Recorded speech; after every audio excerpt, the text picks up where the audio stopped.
Bakon, pasok sila ka mga ordinansa. Pwede ka pa mag-tawag sa inyo. Ang ordinance anti-littering. At anti-cutting trees. At putting in cutting trees.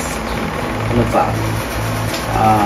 An ordinance, the proper segregation ng waste. Tulo. May ordinance kami na bawat kakasalog hindi yung matanong yung tulong po uling kahoy. Ano pa? Apat na. Ano yung mga ordinance? Ano pa? Ano po kayo? Tapos, ano po?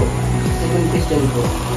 Kung hindi pong ordinance natin na pinapagod po is very effective, somewhat effective, not very effective, or not effective.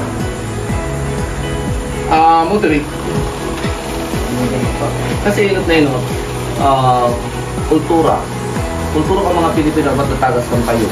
You know, ang Pilipino ang pinakadisiplinadong mamayan ng ibang lahi. May award yan. Example, OFW. Halos ang Pilipino, umaw ang mga bansa na napakadisiplinado. Umuli ka din sa bansa. Hindi sana. Dahil nag-helmet. Nakabot na akong iba-ibang bansa. The most nililis Hong Kong o Singapore. Ang pinakamadumi, mas madumi pa sa Philippines, Vietnam. Mas India. Ang Pilipinas, ganun din, parang Vietnam, parang kung kung sa natin yung konti.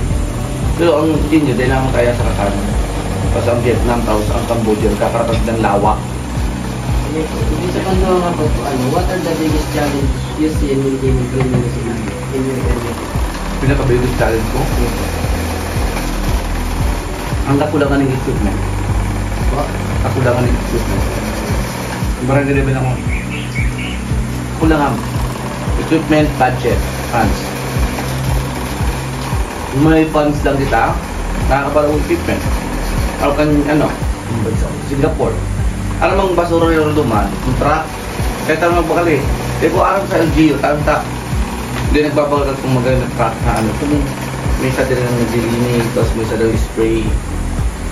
Aram mo duman, ang nagsisigid duman, bako man talaga ang tao. Ninihigo. Vacuum na truck. Hinihigo. Pagkahigop yan, may higop na yan, kung naglampasong duwa, may lampaso na silang duwa. Tapos may kasunod siyang bumbero.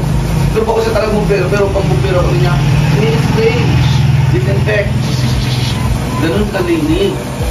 Tapos ang basura duman, sunod kayo mahihiling. Ang basurahan, makamay na may mga may walang ganun. Piraan ka makahiling. Ang muta gabos ng CCTV, equip. Nag-aaw ka duman, ispit ka. Nako, nakarecord ka na. Susuratan ka tulos ng ninda, kang lokal. Pasusog ka. Ang camera nila klarado. Kaya dikit kumain ng basura, magag mo talaga dyan. Tapos uni pa, may mga tambay. Kaya, may mga tambay. Aram mo dakulo niyan ng building dyan, nakala mo mayang tawo. May talagang tambay, mayo. Pero nasa lagun sila, kapahingalo. Kasi trabaho talaga duman oras para ako sa tumaga. Pati, basketball kita dyan. Yung duman daig. Nabubuhay duman ang tao para sa tax. $1,000 kita mo duman. Ang 200 yan goes to tax. Ano po, sasabihin mo po opinion po, ano po dapat itong dapat mag-ibo po para mag-improve po kalimitin kang barangay? Education. Education is the key to success. Totoo, pag i-educate man tao, ang pagsabi ng education dapat graduate tao. Kawawa mo ng ang sinasabi ng education. Saro lang yan, pero ang educate, sabihin mo, educate mo. Ano magiging kahinatnan mo? Anong magiging mangyari? Anong pwede mo? I-educate man sa tao. Tatak lang sinasabi ka na education is the key to success. Kasi sinasabi ng diploma, saro lang sa mga aspeto, pero kung talagang ibig lang na mag-graduate ka, i-educate mo ang tao, ipaliwanagan mo. Ano po, next question po, what action, whether through ordinance or other means po, do you believe that are most crucial promoting environmental sustainability in Australia. Ito Tagalog. Ano po, yung base po sa ano po, base po sa very mong opinion po, anong mas maganda na ano, action, whether pong ordinansa mo po to or ano, yung activities na tugod ka po na may dakon na tabang sa ano, parang Kadiro ko sa sarang bagay, sa sarang tapang. Masyado kasi niro mo yan, ako ng tapang. Mag-ordinansa man yan or activity o programa, as long as may action ka, ako ng tapang. Pag-ibo ng ordinansa, action yan eh. Pag-ibo ng activity o programa, action din yan. So, ako ng tapang.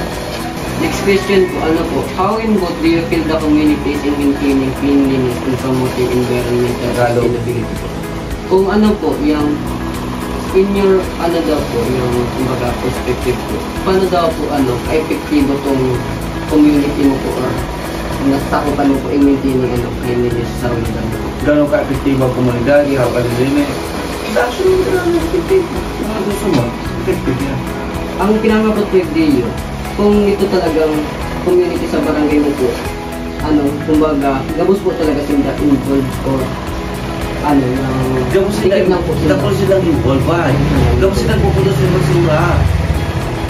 Mayong taong dahil nagpupulos ng basura, tubod ka mo. Tubod ka mo. Mayong tao sa kinakabahan na dahil nagpupulos ng basura, kung sa pag-akit pa lang kaya, nagpupulos ng basura. Pati sa paghaban pa lang kaya, nagpupulos ng basura.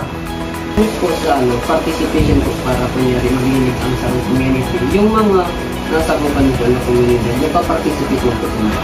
Yeah, nagpa-participate na. Participate na, in a sense na, takong klase.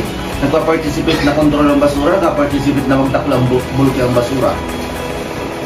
In, ano po, in satisfaction po, paano po siya may rin satisfaction po or Satisfaction sa participation po nila? sobrang satisfaction ako both sides. Nagpupulos ng basura, sa naglilinig ang basura. Very satisfying. Next question po, ano, based on your opinion po, ano po yung motive or hinder po ang community kung paano po sila nagpa-participate sa mga cleanliness activities? Hindi sa dahil or nagpa-participate. Ano ba? Ano po, yung motive, kumbaga, kung paano po sila gusto maglinig, tapos kung Ay, so kung maglinig, para maglinig, motibo, informational process na, malinigan sa arong, tapos ang komunidad, syempre.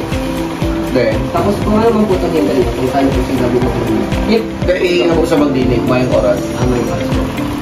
Ibig sabihin po, ang Kaya nila priority. ibig sabihin po nila, ang motive nila, gusto nilang kalinigan, tapos ang hinder sa mga nila, wala nga talaga sila sa Ang imbite, iba. Busy ang mga tao ito, mahiling makatarambay, mahiling ang mga nakatarambay dito. Baka mo itong mga gihirin na tuhan. May kung nahiling di ba? Pagpuan sa banggi daw, ano, mahiling mga tao dito, busy maghanap ng kwarta.